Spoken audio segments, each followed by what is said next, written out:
Happy Tuesday, friends! My name is Shoshanna Rosa and I serve as the Children's Ministry Director at Maranatha. It sure is great to be with you today. Now, I want to ask you a question this morning. Have you ever felt trapped by something? And I don't mean physically trapped by an animal or trapped in your bathroom by your kids, but I mean feeling enslaved or trapped by something that takes hours of your time.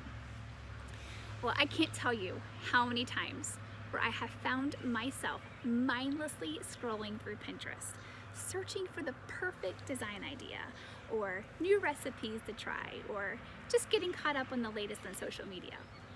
Before I know it, hours have gone by. Where has the time gone? How did I let this happen? I lacked self-control. Or maybe you go to a friend's house and they have a dish of individually wrapped mini candy bars like a Snickers, right? You're full aware that you could handle just one. But then later on, as you reach into your pocket, you're reminded that you overindulged as you pull out 5 or 6 candy bar wrappers. Where was that self-control? Well, sometimes it's harder to recognize our own inadequacies. But as parents, it is easier to identify what enslaves our kids. Now, in our household, we normally have screen time limits with our girls. But since COVID-19, we have been a little lax and have allowed them to have more time on their devices. Maybe some of you can relate. We've had a lot of time on our hands and we allowed them to play more than they should. And before we knew it, our girls were acting like zombies, treating each other unkindly, and just plain old snarky towards one another. All they wanted to do was play their games on their devices. Their time spent playing and thinking about their games was taking away from other things they should have been doing. As a parent, it is my job to teach and guide my girls in this area of self-control. Proverbs 25:28 says, "A man without self-control is like a city broken into and left without walls."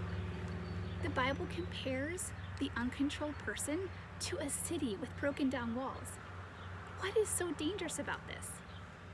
Well, a lack of self-control leaves you at risk for enemies to come in.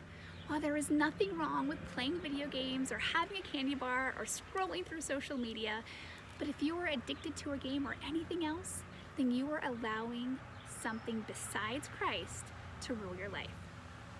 Self-control is a virtue that will keep us from our enemy and his evil plan for us. The enemy comes to steal, kill, and destroy. He wants to swallow us up.